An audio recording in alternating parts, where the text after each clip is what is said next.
Answer me in German, girl. Now. The undersecretary's voice cracked through the corridor below the stairs, sharp with panic, and the scullery maid froze with a coal scuttle in her hands.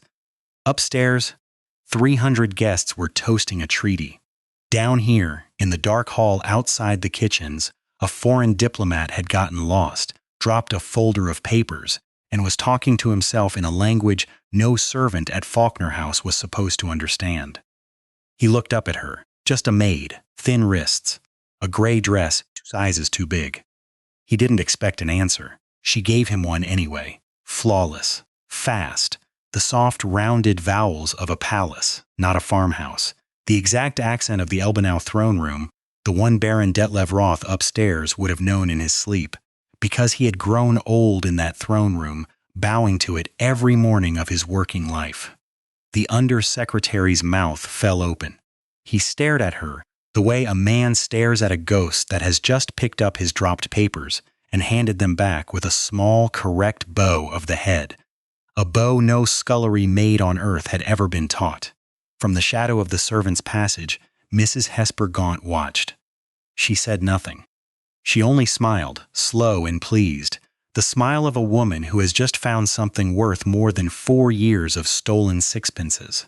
Upstairs, the orchestra was playing. Glasses were rising. A treaty was being toasted that could not be signed by anyone standing in that ballroom.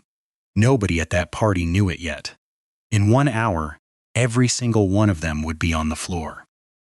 But before we continue, subscribe now and tell us in the comments where you are watching from and what time you saw this video. Tonight's story is one you will never forget. 4 years earlier, a thin girl calling herself Ivy Marsh arrived at Faulkner House with 1 bag and a letter of reference that was not entirely true. She said she had worked in a vicarage in Kent. Mrs. Gaunt read the letter twice, looked at the girl's hands, too smooth, too soft for a real scullery girl, and decided not to ask questions a desperate girl's wages could answer for her. "You'll do," Gaunt said. "Bread is weighed in this house. Candles are counted. Fines are written in red ink and taken from your pay before you ever see it. Any questions?" Ivy had 1,000 questions. She asked none of them. She had learned, in the worst month of her life, that questions got people killed. "No, ma'am," she said. "Good girl," said Gaunt. "Already you learn fast." The system was simple, and it was cruel, and it was written down in numbers, so no one could later claim it had been anything but deliberate. A kitchen scale sat by the pantry door. Every servant's slice of bread was weighed against it, morning and night, under Gaunt's eye to the ounce. A cracked cup was 6 pence a week until Christmas. A late candle was 2 pence. Slow stairs were 1 shilling, and Ivy was fined for slow stairs twice in her first month, both times while carrying double loads up from the cellar because the hall boy was sick and no one else would do it. "You moved slowly on the back stairs," Gaunt said, pen already in the ledger. "I was carrying 2 scuttles, ma'am. There was no one else to carry the second. The house does not pay for excuses," Gaunt said. "The house pays for speed." She wrote the shilling down without looking up. Ivy stood very straight while it was written. She always stood very straight. It was the one thing 4 years of hunger never managed to bend out of her. A spine that held itself like a rod had been laid along it since childhood and never removed. Nobody in that kitchen ever asked why a starving scullery maid stood like a queen at a coronation. They just thought her strange and let it go. Mrs. Gaunt had her own reasons for running the house the way she did, and they were not the reasons Zenobia believed. Zenobia thought her housekeeper a woman of stern old values, a disciplinarian in the grand tradition. Gaunt let her think it, because the truth paid better. Every fine written in red ink was a fine subtracted twice, once from the servant's wages on the page Zenobia saw, and once again, a shade larger, from the servant's wages on the page only Gaunt ever saw. A cracked cup cost the maid 6 pence on the books and 8 pence in her actual pay packet. The difference went into a tin box under a loose floorboard in Gaunt's room, and the tin box, after 4 years, was heavier than anyone in that house would have guessed a housekeeper's savings could be. You'll learn the numbers soon enough, Gaunt told Ivy in her first week, not unkindly, in the flat voice of a woman explaining weather. Every house runs on numbers. The ones the mistress sees, and the ones she doesn't. Best you decide early which side of that line you mean to stand on. Ivy said nothing. She had already decided, long before she ever crossed the threshold of Faulkner House, that the safest side of any line was the side nobody looked at twice. The first public gathering came in Ivy's second winter at Faulkner House, a smaller affair than what was coming, but grand enough by any ordinary measure. Countess Zenobia was hosting a formal dinner for 24 guests, celebrating the engagement of a cousin to a minor lord, and the household had been drilled for a week beforehand on every detail of service.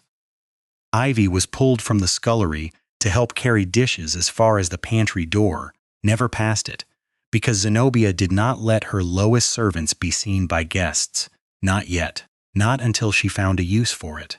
That use arrived halfway through the fish course, when a footman's tray tipped and a small china dish shattered on the flagstones just inside the servants' passage, loud enough to carry into the dining room.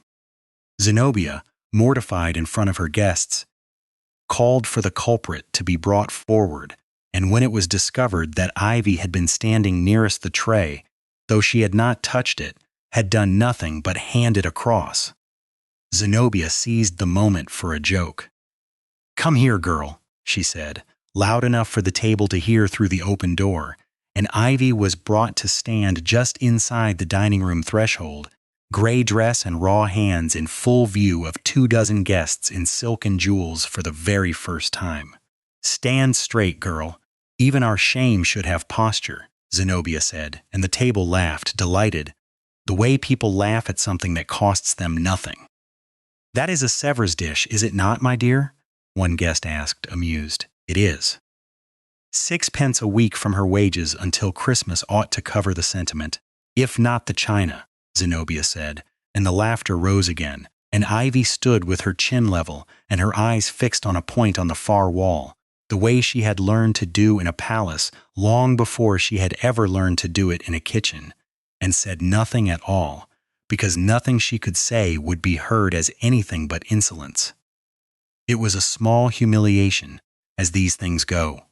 A dish she had not broken, a fine she could not contest, a room of strangers laughing at a starving girl's ruined posture. But it was the first time the house had learned that Ivy could be brought upstairs and displayed like a lesson, and Zenobia, delighted with how well it had landed, filed the idea away for grander occasions still to come. Back in the kitchen afterward, one of the older cooks, a broad, tired woman named Mrs. Doyle, who had served 3 mistresses in 30 years and buried her opinions along with 2 husbands, pulled Ivy aside and pressed a heel of yesterday's loaf into her hand where Gaunt could not see. "You didn't touch that tray," Doyle muttered. "Everyone in that passage knows it. Don't let her scold the shame into you, girl. Shame belongs to the one who broke the dish, and the one who laughed at the breaking, not to the one standing nearest." It was the kind of thing nobody in that house said twice, and Ivy never forgot it. She ate the bread in 3 bites, standing in the shadow of the pantry, and for one evening, the number in the ledger felt a little lighter for having been witnessed and named for what it was: a lie, dressed up as discipline. What Ivy did not know, and would not learn until much later, was that Mrs. Doyle had noticed the same wrongness in her that Gaunt would later notice, and had drawn an entirely different conclusion from it. Doyle had once, as a much younger woman, been undercook in a house that trained ladies' companions for foreign courts, and she recognized the particular, unteachable way certain women had been raised to absorb an insult without ever once letting it land on their face. She said nothing of it to anyone. She only made sure, quietly and without being asked, that Ivy's portion at her own table was never quite as thin as Gaunt's official ledger required. Gaunt's suspicion of Ivy had not yet properly begun. That came later, seeded by something smaller. A night, some months on, when Gaunt caught Ivy giving half her bread to the youngest kitchen girl. Peg was 14, orphaned, with a cough that never fully left her in winter. Ivy watched her eat her weighed ration in 3 bites and still look hollow with hunger. And one gray evening, Ivy broke her own bread in half and passed the larger piece across the table without a word. Gaunt saw it from the doorway. "Charity is theft from the house," she said, and the whole kitchen went still. "If you have bread to spare, Ivy Marsh, then the house has been feeding you too much. And if you, Peg, will take bread you did not earn, then you will learn what it costs to be given things." She fined them both a full week's wages, split between the two of them, entered in red ink, dated, signed. "Let that teach you both what kindness costs in this house." Peg cried into her apron that night. Ivy did not cry. She had cried once, long ago, in a place far from this kitchen, until there had been nothing left in her to cry with. She held Peg's hand under the table instead and said nothing at all, because there was nothing safe to say.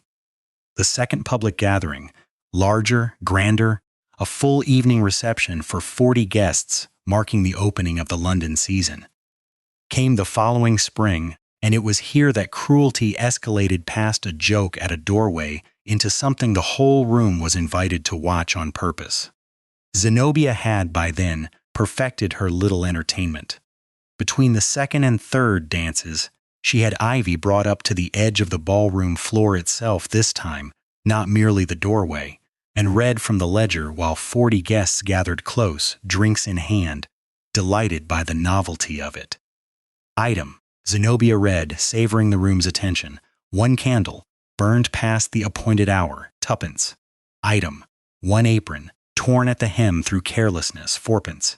She looked up, playing to her audience now with real relish. "Have you anything to say for yourself, girl?" "No, ma'am," Ivy said, as she always said, because there was never anything safe to say.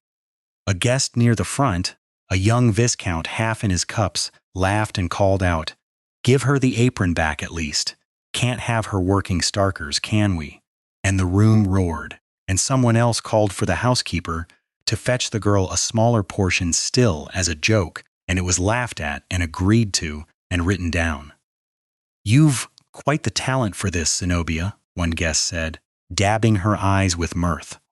"Better than the theater. Do you do this every season?"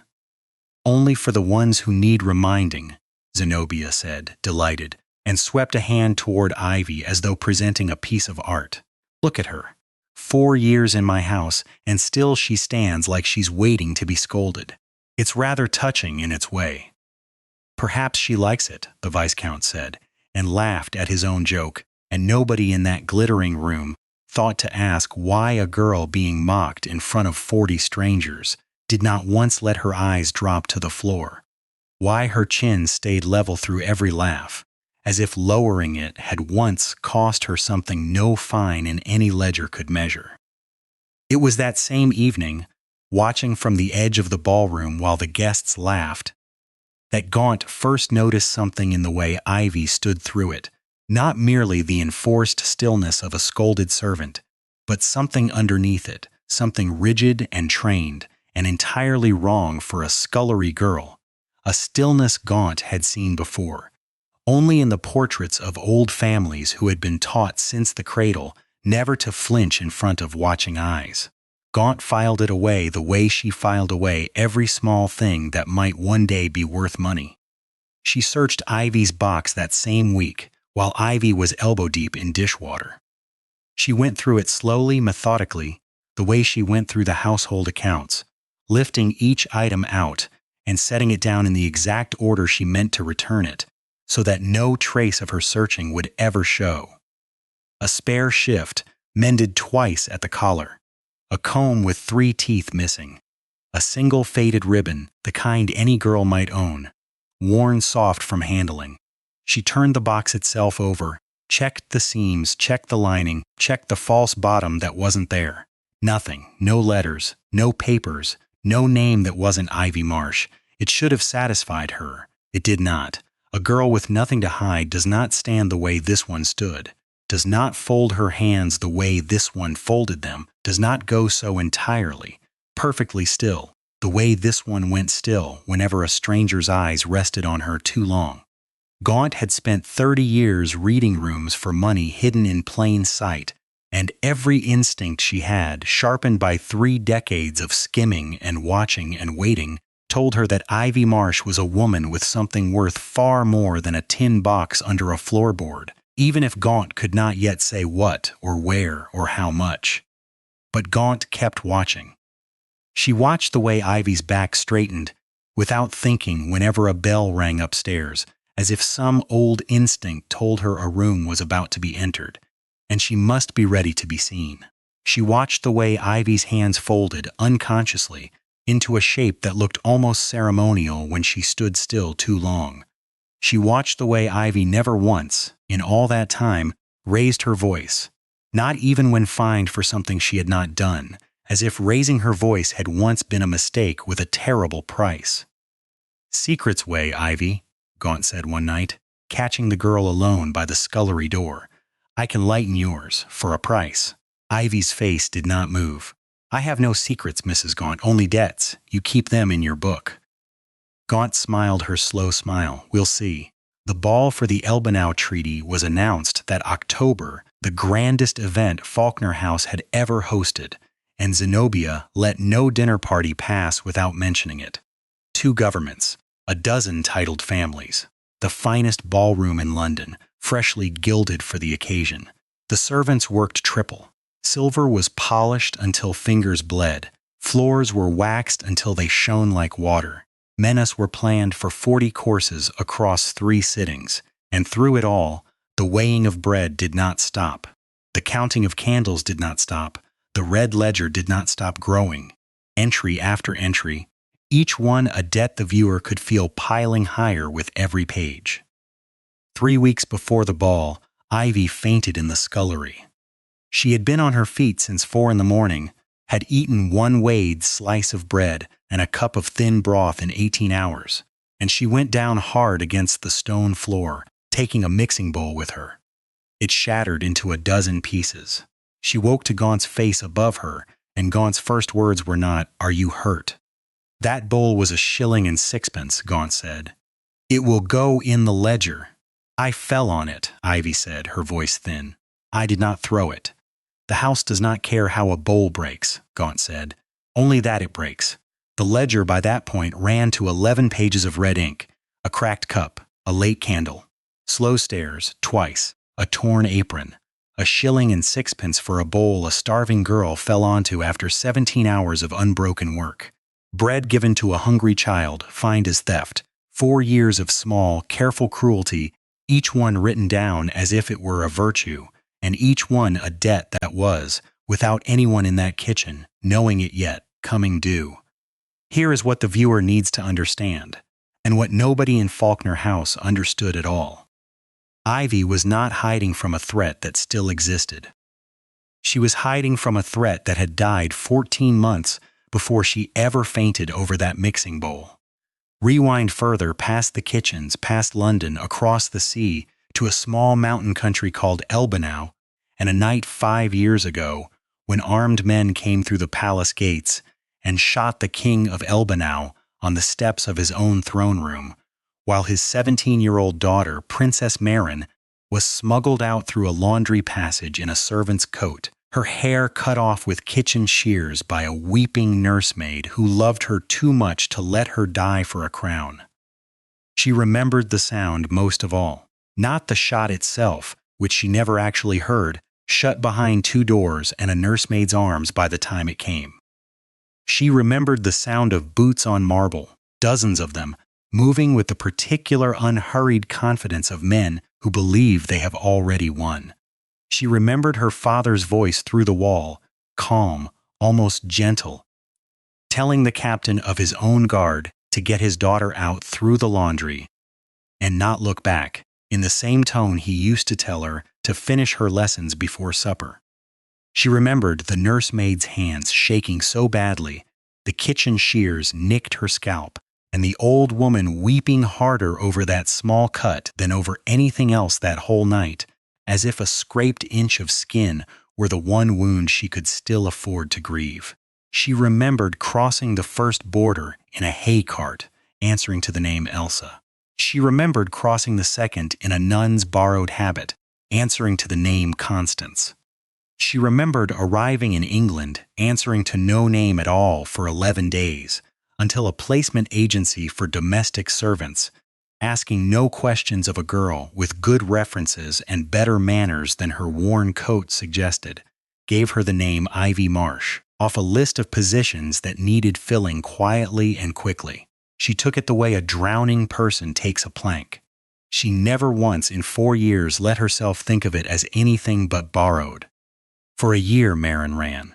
She crossed 3 borders under 3 false names. She learned to flinch at knocking, to sleep with her shoes on, to never ever answer to her own name if a stranger said it in a public place.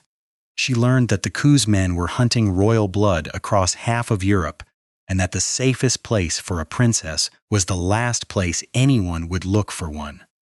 Beneath the notice of polite society entirely. Scrubbing pots in an English kitchen where no one would ever think to search. She became Ivy Marsh. She let herself be starved and fined and shrunk down small, because small and starved and silent was alive, and alive was the only thing that mattered. But the coup collapsed. 14 months before the ball, the men who had murdered her father were arrested, tried, and hanged, and a caretaker government restored the rightful line of succession. A line with exactly 1 living heir. The danger that had sent Marin running through a laundry passage in her father's blood had been over for more than a year.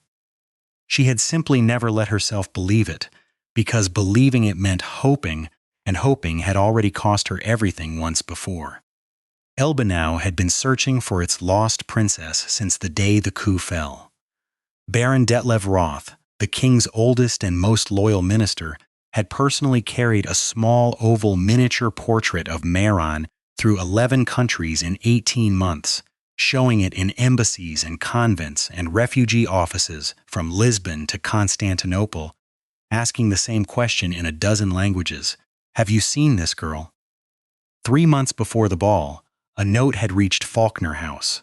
It came through the one person in that household who had ever shown Ivy real kindness, a young footman, gentle and quiet, who had once slipped her an extra heel of bread on a night she looked gray with hunger, and never once mentioned it to Gaunt. He had found the note tucked in with a delivery of foreign correspondence for a guest of the house, addressed in a strange formal hand to nobody at all, only a description. A girl, once of the palace, believed hiding in England. He did not fully understand it, but something in it frightened him enough, and moved him enough, that he pressed it into Ivy's hand in the dark of the back passage and said only, "This isn't for me. I think it might be for you." Ivy had held that note for 11 days without opening it. She told herself it was a trap. She told herself hope was the most dangerous thing left in the world, more dangerous than hunger, because hunger only starved the body and hope could break the mind that had finally learned how to survive. On the 12th night, in the scullery fire, she burned it unread and watched the paper curl black and told herself she had done the safe thing, the sensible thing, the only thing a girl who wanted to keep breathing could do.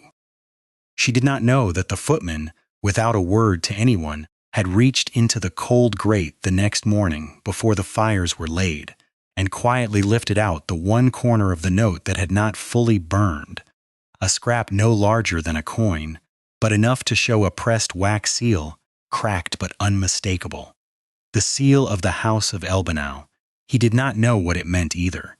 He only knew it felt important, and he was the kind of young man who kept important things safe without needing to understand them first.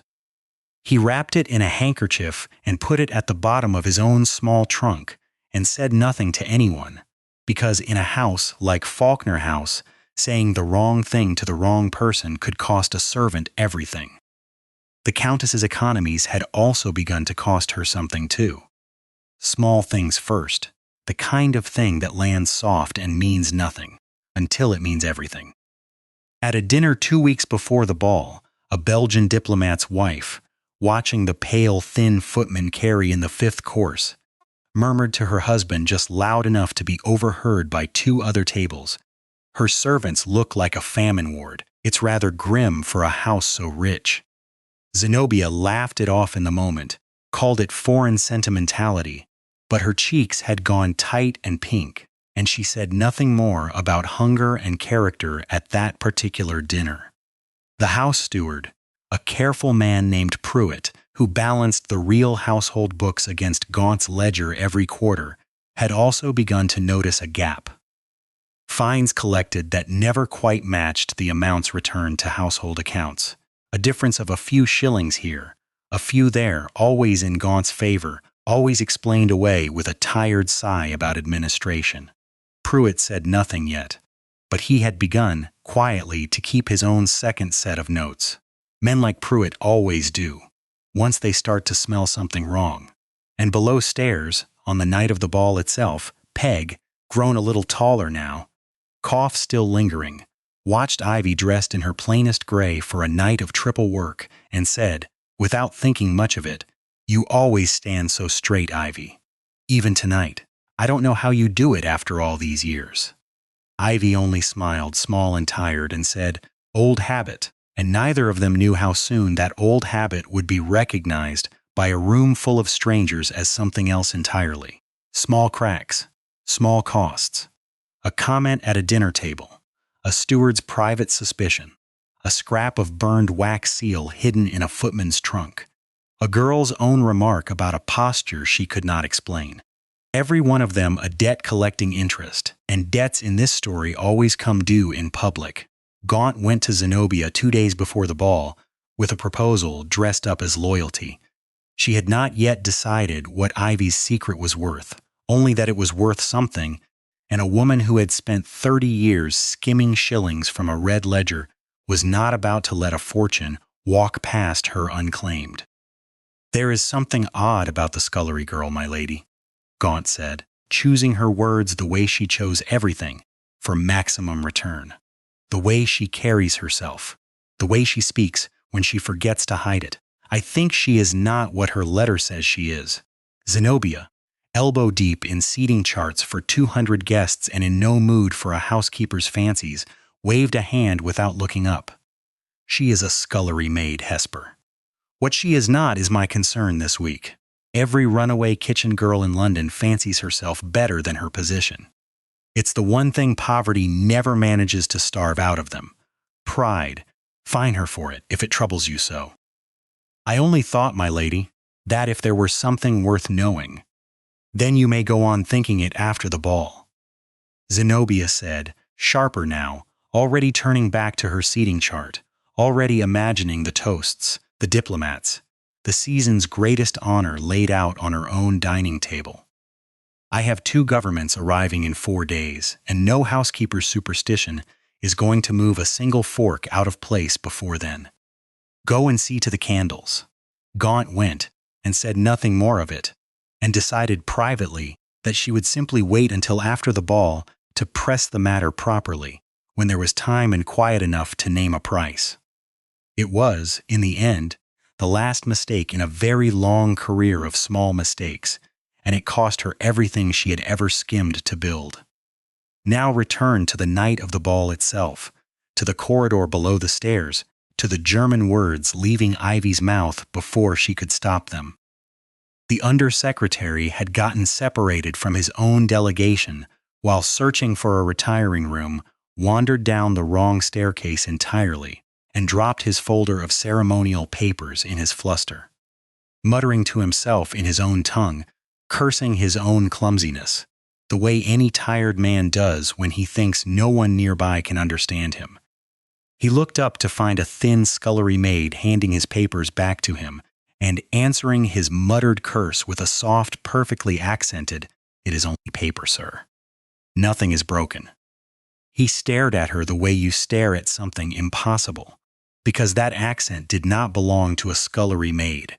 That accent belonged to a throne room he had visited only once, years ago, as a very junior clerk, standing at the back of a state reception and hearing the old king of Elbenau's daughter answer a foreign minister in exactly, precisely, unmistakably that voice. "Where?" he said slowly. In English now. Did a kitchen girl learn to speak like that? Ivy felt the blood leave her face. 4 years of careful, practiced silence, and it had taken one dropped folder and one startled reflex to undo it all in a single sentence. A governess, sir," she said, "long ago, before hard times." He did not believe her. She could see he did not believe her. But before he could ask another question, Gaunt's voice came soft and pleased from the shadow of the passage. "There you are, girl. The Countess wants you upstairs." Gaunt's eyes moved from Ivy to the undersecretary and back again, cataloging, calculating, already counting the value of whatever she had just overheard. "Go on then. Don't keep her waiting." She smiled the whole way up the stairs behind Ivy. It was not a kind smile. Upstairs, the ballroom blazed with 1,000 candles the Countess had never once counted. Gold plate on every table. The Treaty of Elbanau sitting in a leather folder on a side table, waiting for 2 governments to sign it in the morning, and 300 guests in silk and decorations toasting a peace neither government could actually make final, though almost none of them knew that yet. Zenobia Faulkner, 3 glasses of champagne into a triumphant evening, had decided her guests needed a little entertainment between dances. She had done this before, quietly, at smaller gatherings, brought a servant up to be scolded for the amusement of her friends. A party trick she called keeping the house honest in company. Tonight, with the grandest crowd of her life watching, she wanted her best trick yet. "Bring the scullery girl up," she told Gaunt, "the one who dropped the bowl. Let's see if London's finest find household management as amusing as I do." Ivy was brought to the top of the grand staircase, where the landing overlooked the ballroom floor, in her gray work dress, her hands raw from scrubbing, in front of every titled guest in London and the entire diplomatic delegation of Elbanau. The orchestra paused. Conversation dimmed to a curious hush. 200 faces turned upward to see what the Countess had planned. Zenobia opened the red ledger with a theatrical little flourish, the way a woman opens a joke she has told 100 times and never tires of. "Stand straight, girl," she said, loud enough to carry to the back of the room. "Even our shame should have posture." Ivy stood straight. She had never once, in 4 years, needed to be told twice. "Item," Zenobia read, savoring it, playing to her audience. "1 cup Sèvres porcelain cracked beyond repair, 6 pence weekly until Christmas." A ripple of amused laughter moved through the crowd below, the easy, cruel laughter of people who have never once weighed their own bread. "Item, 1 mixing bowl, broken in a fainting fit during her duties, 1.06 shillings." More laughter, louder now, warmed by wine and spectacle. "Have you anything to say for yourself?" It was the same scolding she had given 100 times in smaller rooms. She expected the same silence, the same small flinch, the same easy laugh from her guests, and then a dance, and then the evening would carry on exactly as planned. It did not carry on as planned, because near the base of the staircase stood Baron Detlev Roth, senior envoy of Elbanau, an old man who had buried a king he loved and searched 11 countries for the king's only child, and who had, in his coat pocket, that very night, the same small oval miniature portrait he had carried through every one of those countries, a portrait of a 17-year-old girl with a very particular, unmistakable, unteachable way of standing. He looked up at the landing to see what the English hostess found so entertaining. He saw the posture first. That was what his old soldier's eye caught before anything else. A spine held like a rod had been laid along it and never removed. Shoulders set at an angle no scullery maid on earth is ever taught. A stillness in the hands that looked, to a man who had spent 40 years in royal service, exactly, precisely, unmistakably like ceremony. Then he saw the face. The glass left his hand. Nobody in the room ever quite agreed afterward whether they heard it shatter or only saw it fall, because every eye in that ballroom was already moving to see what the old man was staring at, and by the time it hit the floor, Baron Detlev Roth was already going down after it. Not falling, not stumbling, but folding himself, deliberately, completely, into the full formal court bow of the nation of Elbanau, forehead nearly to the marble floor, in front of two governments and the assembled aristocracy of London. "Your Royal Highness," he said, into a silence, so total the orchestra forgot they were holding their instruments. "Elbanau has been looking for you for a very long time." The gasp that went through that ballroom did not sound like a gasp at a dinner party. It sounded like a room remembering, all at once, that it needed to breathe, and forgetting how. Behind Roth, one by one, his entire delegation dropped, a wave moving back through the crowd, dark formal coats folding to the floor like a tide going out, until every single member of the Elbanau party was kneeling on the ballroom floor of Faulkner House, heads bowed to a scullery maid standing on the landing in a gray dress with raw, scrubbed hands. The English guests did not kneel. They simply stood, utterly frozen, champagne glasses still raised halfway to lips that had stopped moving. 200 people caught mid-motion like a room turned to stone. A dowager near the orchestra pit swayed on her feet and had to be caught by the arm of the man beside her. A young debutante, who had laughed loudest at the Ledger joke not 5 minutes before now, stood with both hands pressed flat over her own mouth, eyes wide over her fingers, as if she could physically hold the sound of her own laughter back in time and swallow it whole.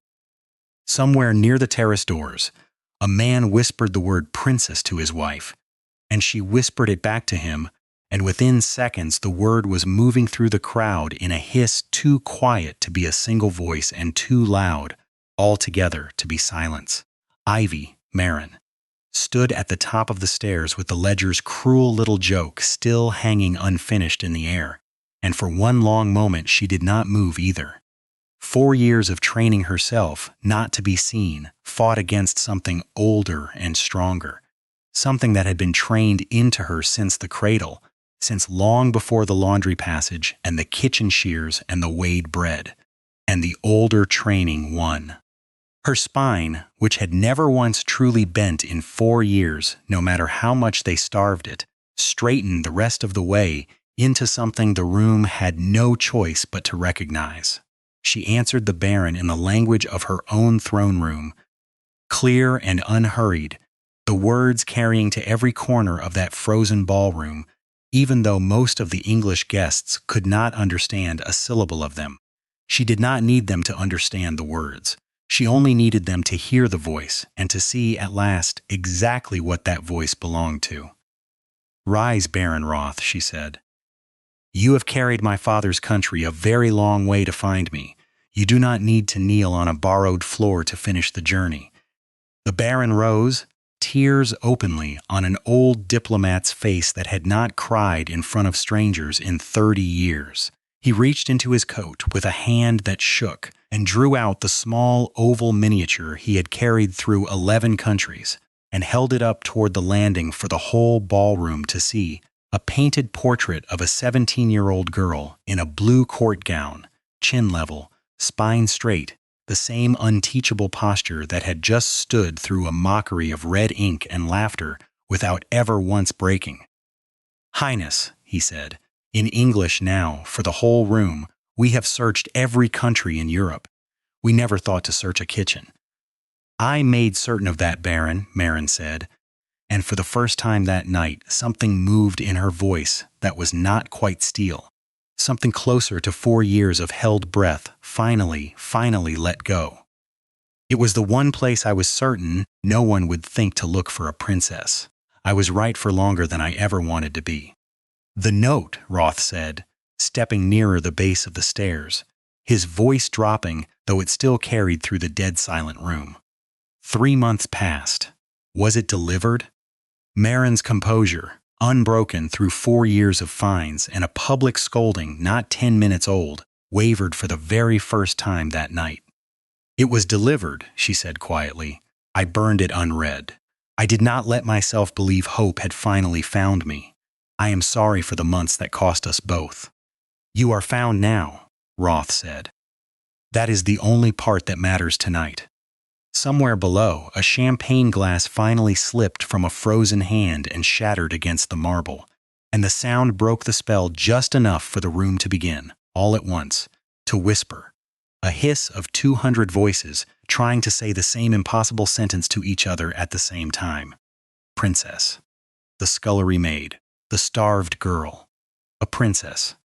Countess Zenobia Faulkner stood exactly where she had been standing when she started her joke, the red ledger still open in her hands, her mouth working with no sound coming out of it, her face draining from triumphant pink to a white, the color of the bread she had weighed for 4 years. The ledger slid from her fingers and hit the floor, pages fanning open, every red-inked cruelty of 4 years spilling out across the marble in front of the 2 governments she had spent a month bragging to.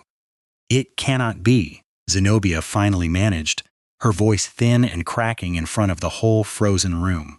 She is a scullery maid. She scrubs my pots. She is the last living child of the House of Elbenau, Roth said, still standing at the base of the stairs, his voice carrying cold and clear and final. And you have starved her for 4 years, Countess, and called it character.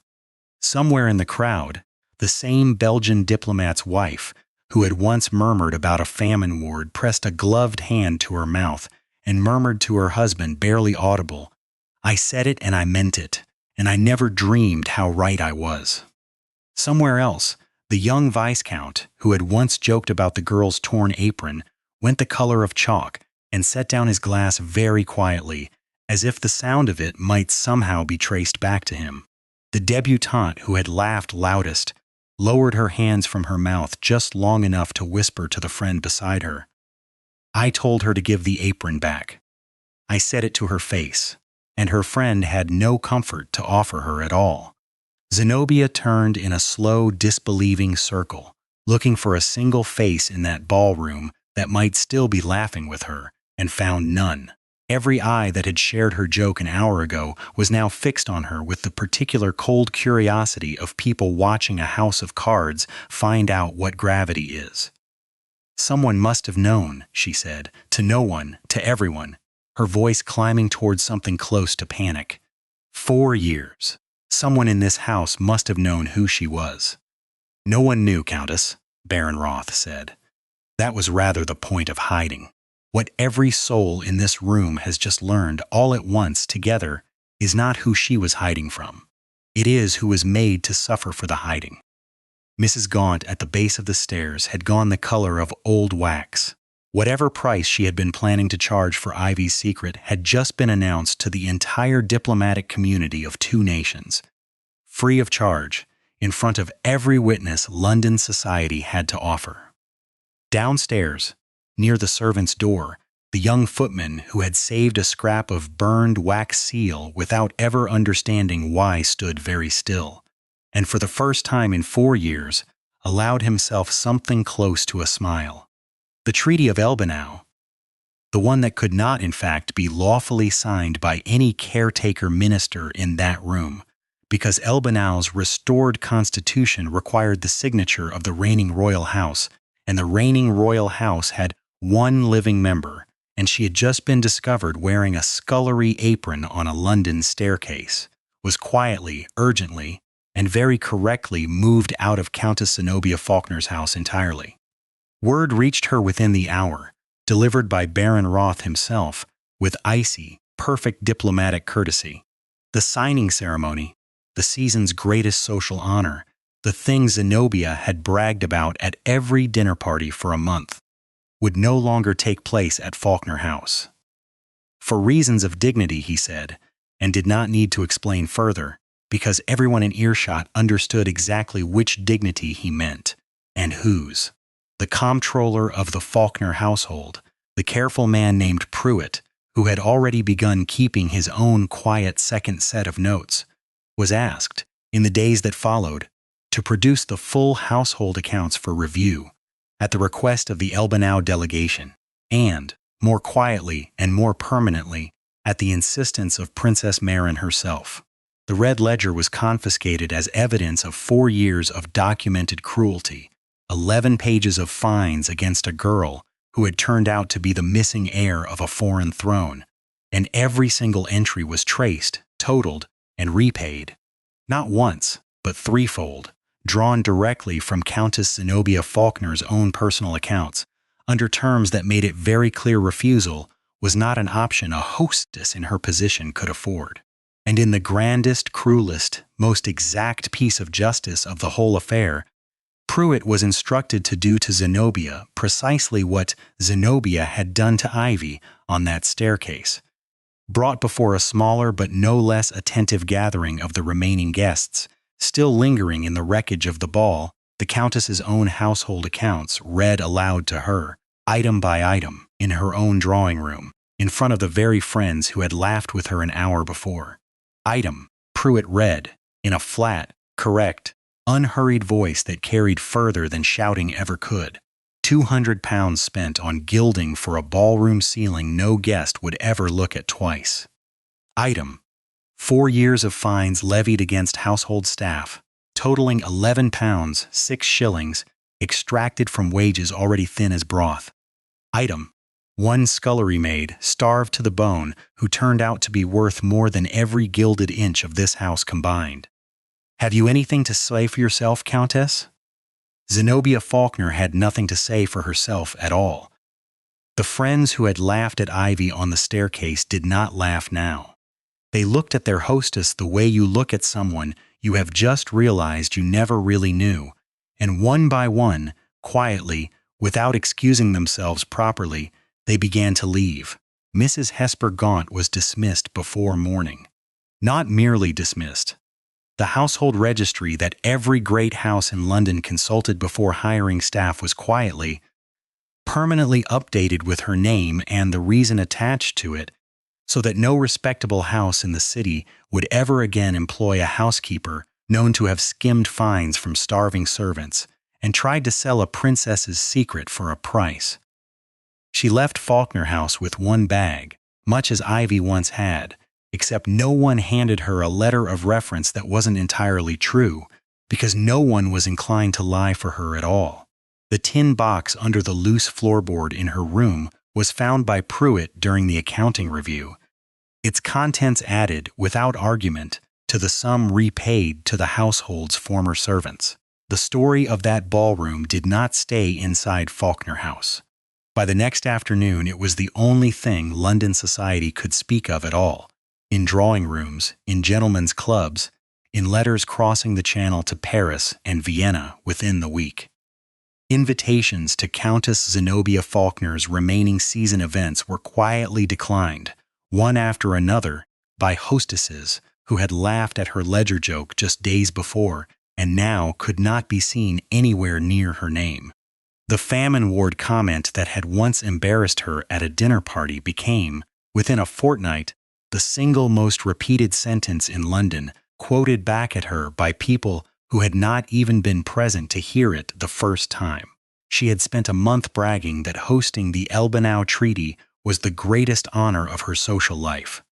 It became, instead, the thing London would remember her for until the day she died, not as the woman who hosted a treaty, but as the woman who starved a princess and never once thought to ask why a scullery maid stood like royalty. Princess Marin of Elbanau did not linger in that ballroom, or in that house, a single day longer than the arrangements required. But before she left, she asked for 2 things by name. The first was the young footman. She had him brought to her, and she took both his raw, ordinary hands in hers, hands that had once slipped her bread in the dark without asking for thanks, and had once reached quietly into a cold grate to save a scrap of wax seal he did not understand, simply because it had felt important, and he was the kind of man who kept important things safe. "You saved the one piece of my old life that survived this house," she told him. "Come to Elbanau. There will always be a place for you in my household for as long as you want one." He did. The second was Peg, the youngest kitchen girl, 14 years old with a cough that had never quite left her, who had once been fined for the crime of accepting half a slice of bread from a friend. Marin knelt to speak to her at eye level, which no one of royal blood had ever done for Peg in her whole short life, and said, "You shared a table with me for 2 years and never once knew who sat across from you." I knew exactly who sat across from me. You were the only warmth in that kitchen some winters, Peg. I have not forgotten it, and I never will. Peg cried harder at those words than she ever had over any fine in Gaunt's ledger, and this time nobody wrote the tears down as a debt owed. Marin established, within her first month back on Elbenau soil, a fund in her father's name for the education of servant children in England and beyond, and its very first scholarship, fully funded, fully hers, no fine ever to be attached to it again, went to Peg, along with a standing invitation, whenever she wished it, to visit the palace of a country she had once only heard about in a cold scullery at midnight from a friend she never knew was its rightful heir. Mrs. Doyle, the old cook who had once pressed a stolen heel of bread into Ivy's hand and told her that shame belonged to the one who caused it, received a letter from the new government of Elbenau some weeks later, thanking her by name for a kindness the princess said she had never forgotten, along with a pension generous enough that she never again had to serve a mistress who counted candles for sport. 6 months later, Princess Marin of Elbenau signed the treaty that ended a border war between two nations in the correct palace before the correct government with her own 2 hands. Those hands still carried the small white scars of 4 years of scrubbing pots and carrying double loads up back stairs. She did not hide the scars. She signed with them in plain view because she had decided, somewhere on that staircase in London, that hiding was no longer a habit she needed to keep feeding. Baron Roth stood at her shoulder that day, as he had stood at her father's shoulder for 30 years before her, and when the final signature was dry, he leaned in and said quietly, "Only for her. Your father would tell you he always knew you would come back to us. I will tell you the truth instead. We had nearly stopped hoping. You are the reason none of us fully did." "Then we are the same, Baron," Marin said. "I had nearly stopped hoping too. It seems neither of us was quite as finished with hope as we believed." The footman who had once slipped her bread in the dark stood among her new household that day, dressed in the livery of a palace instead of a starving English house, and when their eyes met across the ceremony hall, he allowed himself the same small private smile he had allowed himself on the night of the ball. Some debts, he had learned, take 4 years and a fortune to repay. Others take only a kept promise and a life given the chance to be lived properly at last. Courts bow late.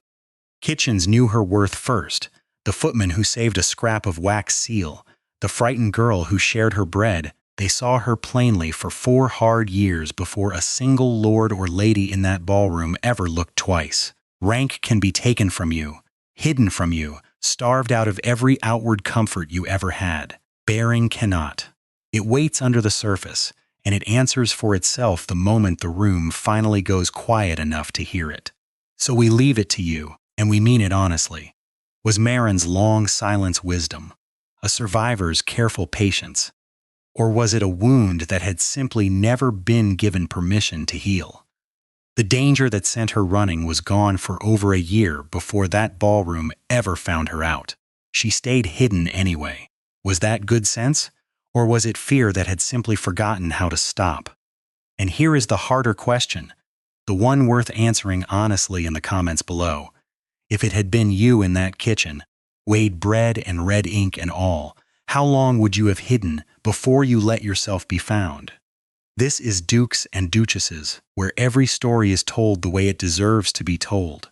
Subscribe now, share this with someone today, and tell us in the comments which moment hit you the hardest. We will see you for the next story. It is already waiting.